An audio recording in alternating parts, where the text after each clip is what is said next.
살아계신 하나님 아버지, 오늘 하루도 저희에게 생명 주시고 살려주신 하나님께 감사와 찬양을 올려드립니다.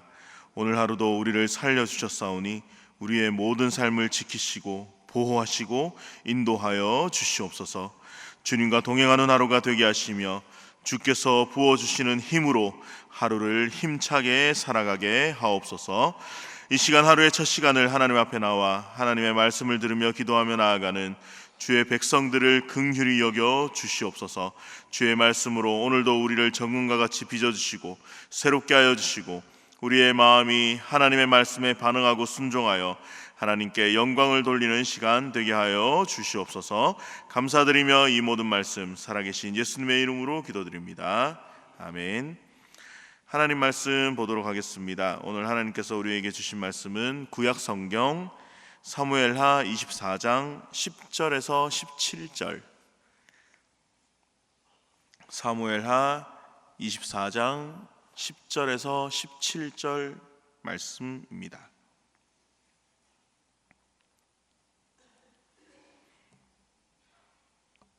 저와 여러분들이 한 절씩 교독하시겠습니다.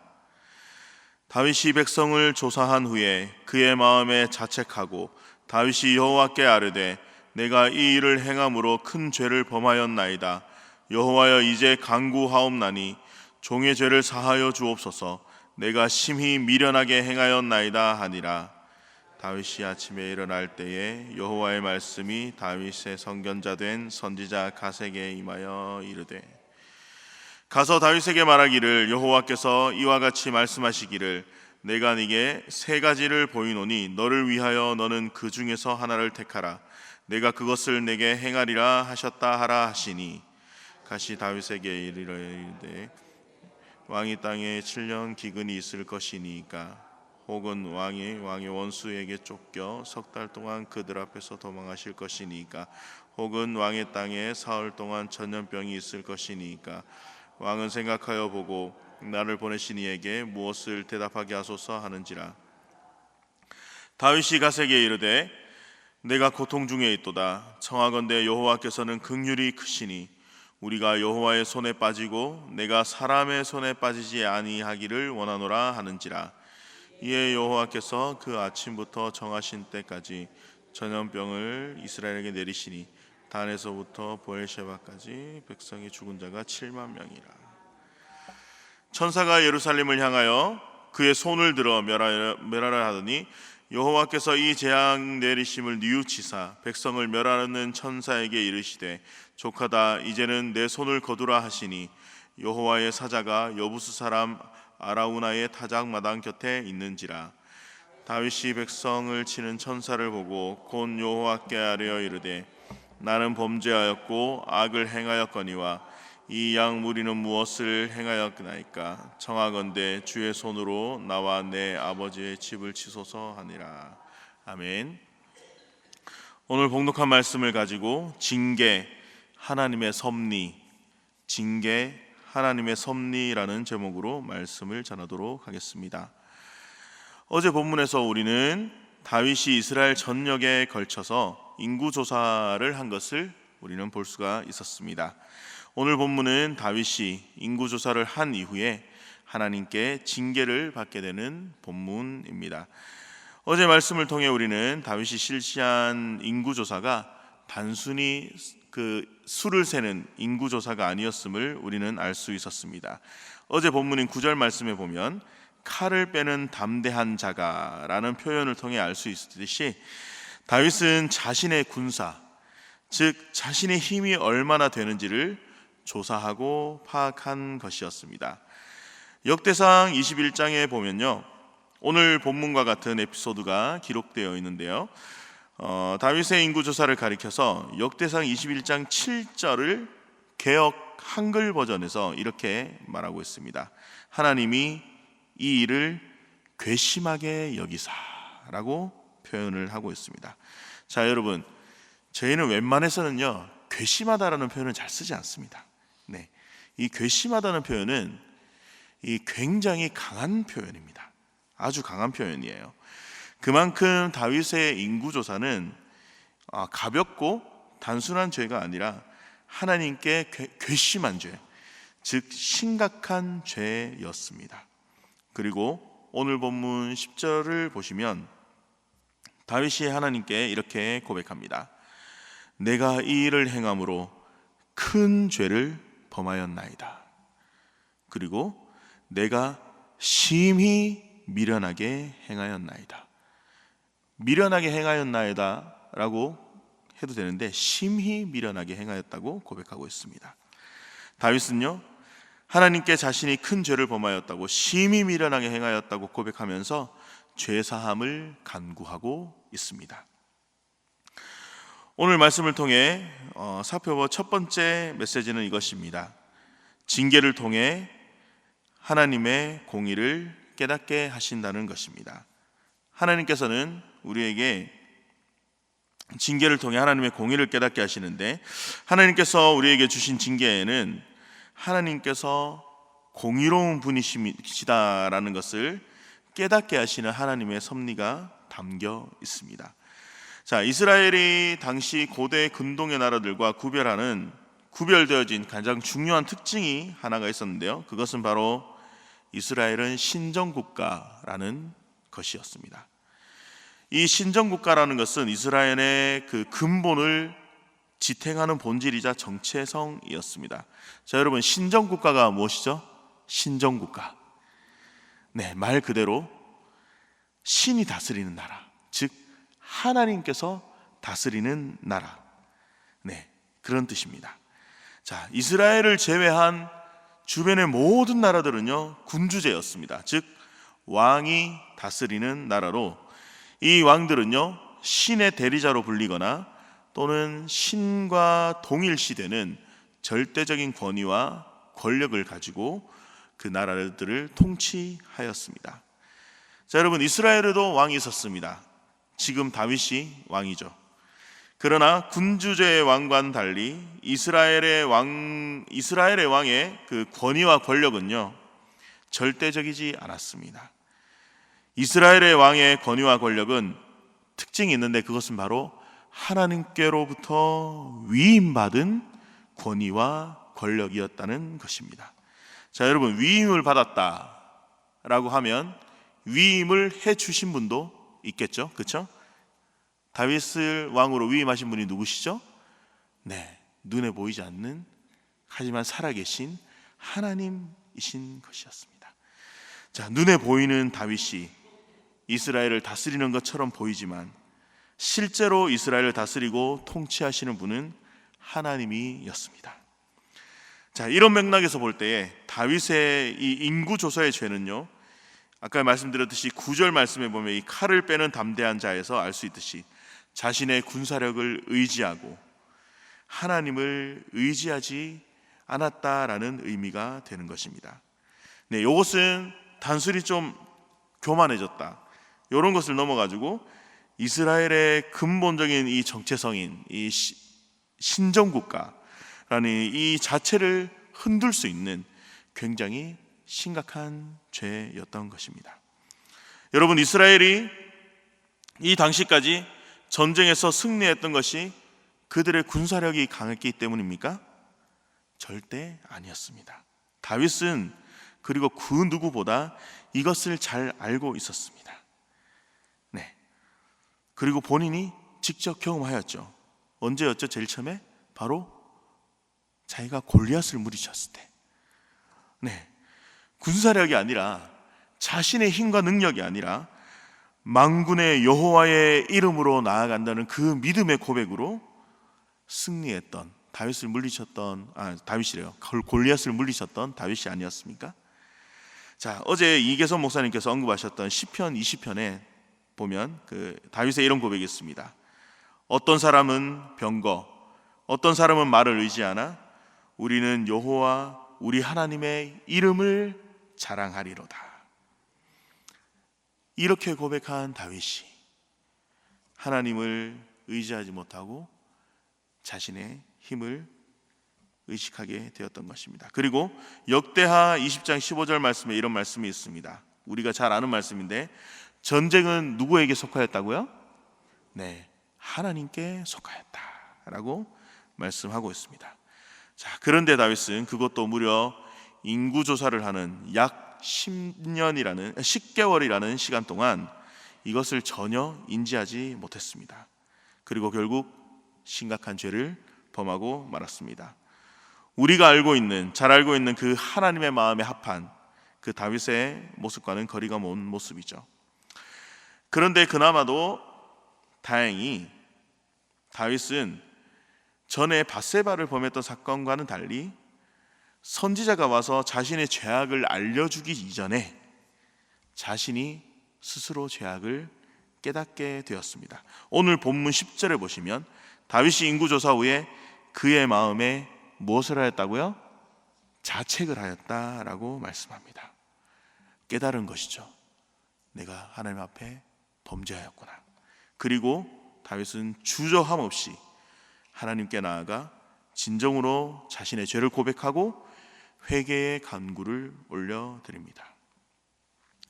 진정성 있는 고백과 회개로 인해 결론적으로 다윗은 하나님과의 관계가 다시 회복될 수는 있었습니다. 그러나 그렇다고 해서 하나님께 범했던 그 죄가 없어지는 것은 아니었습니다. 왜냐하면 하나님은 공의의 하나님이시기 때문입니다. 그렇기 때문에 공의의 하나님은 죄와 공존하실 수가 없고 죄를 모른 채 하실 수도 없습니다. 그래서 반드시 죄가 해결되어야만 하는 것입니다. 다윗은 죄의 결과로 하나님께 징계를 받게 되었고요. 그 징계를 받음으로 다윗은 하나님의 공의로우심을 다시 한번 깨닫고 경험하게 되었습니다.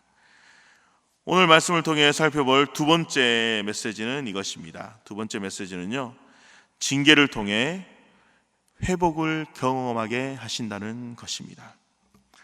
하나님께서 주시는 징계에는요, 하나님께서 우리를 멸하시려고 하는 것이 아니라 그 징계를 통해 우리를 다시 회복하게 하시고 살려주시려는 하나님의 섭리가 담겨져 있습니다. 하나님께서는 오늘 선지자 갓을 통해서 이 세 가지 징계 중에 하나를 택하라고 하시면서 이렇게 말씀합니다. 너를 위하여, 즉 다윗을 위하여 라고 말씀하고 있습니다. 우리 하나님은 근본적으로 선하신 하나님이십니다. 자신의 죄를 깨닫자마자 진심으로 그 죄를 고백하고 회개했던 다윗은 하나님은 징계하시지만 그 징계를 통해 다윗을 다시 살려주시고 또 거룩함을 회복하게 하십니다. 잠언 3장 12절 말씀을 보시면 이런 말씀이 있습니다. 대저 여호와께서 그 사랑하시는 자를 징계하시기를 마치 아비가 그 기뻐하는 아들을 징계함 같이 하시느니라. 하나님은 사랑하시는 자를 징계하시는데 마치 그 아들을 징계하신 같이 징계하신다고 성경은 말씀하고 있습니다. 그리고 히브리서 말씀을 보면 이런 말씀이 있습니다. 친아들이라면 다 징계를 받는다고 말하면서요, 그 징계의 이유가 우리의 유익과 거룩하게 하심에 참여케 하심이고, 그리고 이후에 열매를 맺게 하시기 위해 하나님은 우리를 징계하신다라고 분명하게 성경은 말씀하고 있습니다. 오늘 세 번째 메시지를 살펴보려고 합니다. 세 번째는요, 바로 징계를 통해서 우리는 하나님의 긍휼하심을 깨닫게 됩니다. 하나님께서는요, 우리에게 주시는 이 징계가, 이 징계 그 자체가 목적이 아니라 징계를 통해 하나님의 긍휼하심이 얼마나 큰지를 깨닫게 하시려는 하나님의 섭리가 담겨져 있습니다. 오늘 본문 14절에 보시면 하나님께서 제시하신 이 세 종류의 징계 중에 다윗이 하나를 고르는 그 기준이 나옵니다. 그 기준이 뭐냐? 바로 오늘 표현으로 보면 여호와의 손이라는 표현입니다. 이 표현은 사람의 손이라는 이 표현과 대비되어서 그 14절에서 동시에 쓰이고 있습니다. 먼저 다윗은 사람의 손에 빠지기를 원하지 않는다고 말하였는데요. 자, 시편 7편 말씀에 보면 이런 말씀이 있습니다. 여호와 내 하나님이여, 내가 주께 피하오니 나를 쫓아오는 모든 자들에게서 나를 구원하여 내소서. 건져낼 자가 없으면 그들이 사자같이 나를 찢고 뜯을까 하나이다. 자, 2절에 건져낼 자가 없으면 그들이 사자같이 나를 찢고 뜯는데요. 여기서 그들이 누구죠? 바로 오늘 표현으로 사람의 손, 즉 원수들의 손인 것입니다. 그들이 바로 다윗을 사자같이 찢고 뜯으려고 하는 자들이죠. 여러분, 이것이 바로 다윗이 말하는 사람의 손의 특징이자 본질입니다. 예를 한번 들어볼까요? 사람이 얼마나 악한 존재인지. 예를 들면 우리나라가 일제강점기 시절을 지났습니다. 그 시절 때 일본의 경찰들과 군인들이 우리나라 국민들을 얼마나 잔인하게 대했는지 우리는 직접 경험하지 못했지만 우리가 다 들어서 알고 있습니다. 그리고 독일의 나치 정권이 저지른 만행들, 그리고 지금도 우리 바로 위에서 벌어지고 있는 이 북한의 공산주의 정권에서 수도 없이 자행되고 있는 비인권적이고 잔인한 일들을 우리는 뉴스를 통해 알고 있습니다. 사람들의 손에는요, 긍휼도 없고 자비도 없습니다. 인정사정 없습니다. 그저 사납고 잔인하고 악하고 혹독할 뿐입니다. 다윗은요, 타락한 사람의 본질을 잘 알고 있었을 뿐만 아니라 더 중요한 것은 하나님이 어떤 분이신지, 그래서 하나님의 본질도 경험적으로 잘 알고 있었습니다. 그래서 다윗은 사람의 손이 아니라 하나님의 손에 빠지기로 한 것입니다. 그 여호와의 본질, 여호와의 손의 본질은 바로 긍휼이 크신 여호와입니다. 시편 25편 6절 말씀에 이런 말씀이 있습니다. 여호와여, 주의 긍휼하심과 인자하심이 영원부터 있었사오니 주여 이것들을 기억하옵소서. 성경은요, 하나님의 긍휼하심이 영원부터, 즉 세상이 창조되기 이전부터 있었다고 말하고 있습니다. 그리고 계속해서 시편 145편 말씀을 보면 이런 말씀이 있습니다. 여호와는 은혜로우시며 긍휼이 많으시며 노하기를 더디하시며 인자하심이 크시도다. 여호와께서는 모든 것을 선대하시며 그 지으신 모든 것에 긍휼을 베푸시는도다. 하나님께서는 긍휼이 많으신데 그 긍휼은 창조주 하나님께서 자신이 친히 창조하신 그 모든 피조물들, 그 중에서도 특히 하나님의 자녀들인 주의 백성들에게 베푸시는 긍휼하심, 은혜인 것입니다. 다윗은요, 이 하나님의 긍휼을 이미 경험으로 잘 알고 있었기 때문에 사람의 손에 빠지는 것보다 하나님의 손에 빠지기를 원했던 것입니다. 오늘 본문 15절 말씀을 보시면 하나님께서 그날 아침부터 다윗이 선택한 징계인 이 연병을 이스라엘에게 내리십니다. 그날 하나님께서 그 징계로, 이 연병으로 인해 죽은 자가 바로 7만 명이라고 성경은 말하고 있습니다. 그런데 16절을 보시면 천사가 이제 예루살렘을 향하여 손을 들어서 연병을 내리려고 하는데 갑자기 하나님께서 이 재앙 내리심을 뉘우치사라고 성경은 말하고 있습니다. 여러분, 뉘우치다라고 쓰인 이 히브리어 단어가요, 다른 뜻으로 어떻게 쓰이느냐? 후회하다. 네, 하나님께서 이 징계 내리신 것을 후회하신다는 거죠. 그리고 불쌍히 여기다 라는 뜻으로도 쓰입니다. 그래서 천사에게 하나님께서는 족하다, 이제는 네 손을 거두어라 라고 명령하십니다. 비록 다윗 자신의 죄로 7만 명이라는 사람이, 백성이 연병으로 죽임을 당했지만 다윗이 14절에서 고백한 대로 하나님의 크신 긍휼로 인해 연병이 예루살렘을 향하기 전에 멈추었습니다. 하나님의 긍휼이 임한 이후에, 이제 내일 본문에도 나오지만 다윗은요, 이후에 하나님의 명령에 순종하여서 제단을 쌓아서 제사를 드리게 됩니다. 제사를 드리게 되므로 하나님의 재앙이, 이 징계가 완전히 멈추게 되었습니다. 말씀을 마무리하려고 합니다.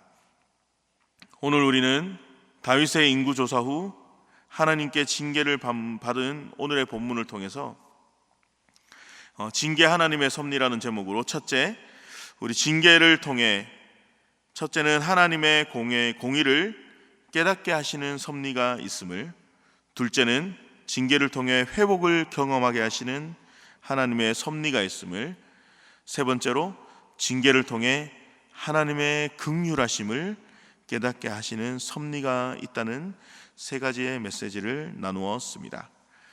간절히 바라기로는 우리 대전중앙의 모든 성도님들의 삶 속에서 이 다윗처럼 하나님의 공의와 또 우리를 회복해 하시는 그 하나님, 그리고 하나님의 크신 긍휼하심을 깨닫게 되는 그 섭리를 누리며 살아가게 되시는 모든 성도님들의 삶이 되시기를 예수님의 이름으로 축복합니다. 이 시간 우리 다 함께 들은 말씀을 생각하며 이 시간 함께 기도하며 나가겠습니다. 들은 말씀 생각하며 기도하며 나갈 때 하나님, 저희들이 하나님께 늘 순종하는 삶을 살아가게 하시고 혹여나 하나님께 죄를 범하게 된다면 오늘 다윗처럼 즉시 진실하게 하나님께 고백하고 용서를 구하는 삶을 살아가게 하여 주시옵소서. 우리의 모든 삶을 통해 혹여나 다윗처럼 하나님께 징계를 받게 되더라도 그 속에서 하나님의 공의를 깨닫고 회복해 되고 하나님의 크신 긍휼을 깨닫게 되는 그런 은혜를 경험하는 우리 모두의 삶이 되게 하여 주시옵소서. 이 시간 다 함께 주님 이름 부르며 기도하며 나가겠습니다. 주여, 살아계신 하나님 아버지 감사합니다. 하나님, 오늘 말씀을 통해 하나님 이 다윗의 인구조사를 통해 하나님 아버지, 하나님께서 베푸신 내려주신 하나님의 징계를 통해 하나님, 우리가 하나님의 뜻을 하나님의 말씀해 주시니 감사합니다. 하나님 아버지, 하나님의 징계가 하나님 우리를 멸하려고 하고 우리를 해치려고 하는 것이 아니라 하나님 징계를 통해 하나님 우리를 돌이키시고 하나님 우리로 하여금 다시 회복시키시고 하나님 다시 살리시려는 그 하나님의 놀라운 섭리가 있음을 하나님 말씀하여 주시니 감사합니다. 하나님 아버지, 먼저 하나님 아버지, 우리가 징계를 받지 않도록 하나님 늘 우리가 하나님 말씀에 순종하는 삶을 살아갈 수 있도록 주님 도와주시고 하나님 혹여나 하나님 우리가 하나님 앞에 죄를 범하게 된다면 하나님 오늘 다윗처럼 하나님 즉시 하나님 진실함으로 하나님 앞에 하나님 그 죄를 고백하며 용서를 구하며 하나님 용서를 구하며 하나님 앞에 믿음으로 나아가는 자들 될 수 있도록 주님 도와주시옵소서. 하나님 우리의 모든 삶이 하나님 혹여나 하나님 우리가 징계를 받게 될지라도 하나님 그 속에서 하나님의 우리를 향한 하나님의 공의로움을 깨닫게 하게 하여 주시고 하나님 우리를 회복케 하여 주시고 또 우리를 살리시는 그 하나님의 은혜, 무엇보다 우리를 향한 하나님의 크신 긍휼하심을, 다함이 없으신 그 긍휼하심을 하나님 아버지 우리가 삶 속에서 깨달으며 살아가는, 경험하며 살아가는 우리 모두가 될 수 있도록 주여 인도하여 주시옵소서. 하나님 예레미야 선지자의 고백처럼 하나님의 긍휼하심으로 인하여 하나님 아버지 우리가 진멸되지 아니하고 하나님 우리가 지금도 이 시간 하나님 앞에 설 수 있음을 고백합니다. 하나님 우리의 영혼을 긍휼히 여겨 주시옵소서. 주여 이 시간 주님 앞에 나와 하나님 앞에 기도하며 나아가는 주여 우리 주의 백성들을 긍휼히 여겨 주시옵소서. 우리 인생을 불쌍히 여겨 주시옵소서. 주여 우리 인생을 붙들어 주시옵소서. 하나님 긍휼을 더하여 주시옵소서. 주여, 계속해서 교회를 위해서 기도하겠습니다. 계속해서 진행 중인 교구 대신망과 각 사역원들의 사역, 양육 및 제자훈련 사역까지 하나님 모든 사역 가운데 큰 은혜를 부어 주시옵소서. 특별히 0530 기도운동을 통해 우리 대전중앙교회의 기도의 불길이 일어나게 하여 주시옵소서. 또한 3040과 청년부 다음 세대에 특별한 은혜를 주시어 부흥케 하여 주시옵소서. 이 시간 교회를 위해 우리 다 함께 주님 이름 부르며 기도하겠습니다. 주여, 살아계신 하나님, 우리에게 주님께서 피 흘려 하나님 사신 하나님 귀한 대전중앙교회를 허락하여 주시니 감사합니다. 하나님 아버지,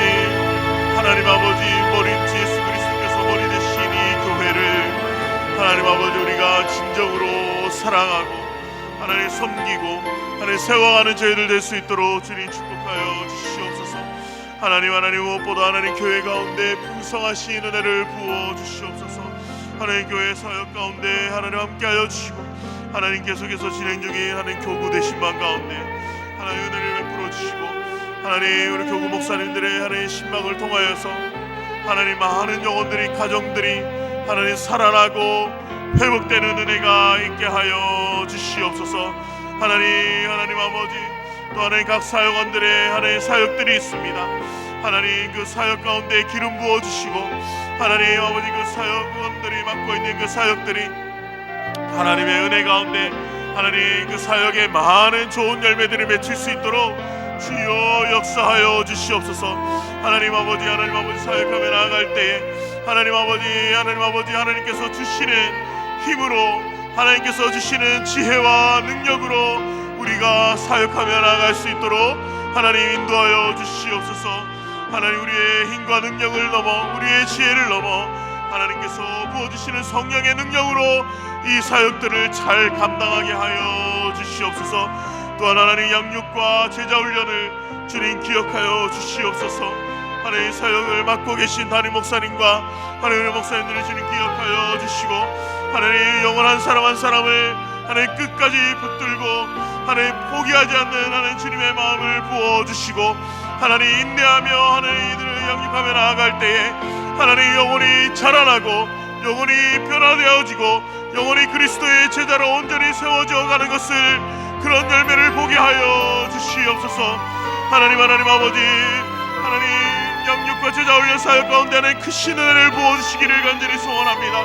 하나님 우리 교회 05-3년 기도 운동을 기억하여 주시고 하나님 05-3년 기도 운동을 통하여서 하나님 우리 교회 기도의 불씨가 일어나게 하여 주시고 기도의 불길이 타오르게 하여 주시옵소서.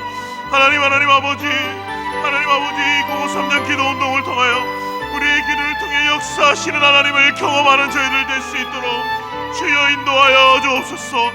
주여 기도의 불길이 우리 교회의 공동체 가운데 일어나게 하여 주옵소서. 하나님 다음 세대를 기억하여 주옵소서. 청년부를 기억하여 주옵소서. 상공사공 세대에 하나님 크신 은혜를 부어 주시옵소서. 주여 긍휼히 여겨 주시옵소서. 매주 수요일은 특별히 우리 교회에 주신 다음 세대 모든 자녀들과 교육부서들을 위해 기도하는 날입니다. 이 시간 기도하실 때에 우리 자녀들마다 살아계신 하나님, 인생의 주인 되신 하나님을 만나게 하여 주옵소서. 우리 자녀들을 다음 세대를 이끌어갈 하늘의 지도자들로 사용하여 주옵소서. 우리 교회 모든 교육부서들을 살려주시사 은혜로 충만케 하여 주옵소서. 또한 교육부를 섬기시는 모든 사역자들과 교사들마다 성령으로 충만케 하시고 삶의 은혜를 주옵소서. 그리고 계속해서 담임 목사님을 위해 기도해 주시고 함께 동역하시는 장로님들과 교역자들이 사랑으로 하나 되어 온 교회가 성령으로 충만한 가운데 부흥의 역사를 이루게 해달라고 다음 세대 자녀들과 교육부서들을 위해 합심으로 기도하신 후에 자유롭게 기도하시면 되겠습니다. 특별히 05-3년 기도회 오늘은 동구와 서구 공동체에서 강단에 올라오셔서 함께 기도해 주시고 그 외에도 강단 기도를 원하시는 분들은 자유롭게 강단에 올라오셔서 기도해 주시면 되겠습니다. 이 시간 기도하실 때 먼저 저를 따라해 주시기 바랍니다. 주여 우리 자녀를 살려 주옵소서. 주여 우리 자녀를 살려 주옵소서. 주여 우리 자녀를 살려 주옵소서.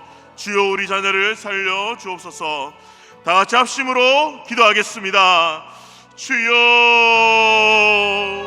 살아계신 하나님 아버지 하나님 은혜를 부어주시옵소서. 하나님 우리 교회 하나님 선물로 주신 우리 다음 세대를 주님 기억하여 주시옵소서. 하나님 우리 다음 세대들 우리 자녀들을 주님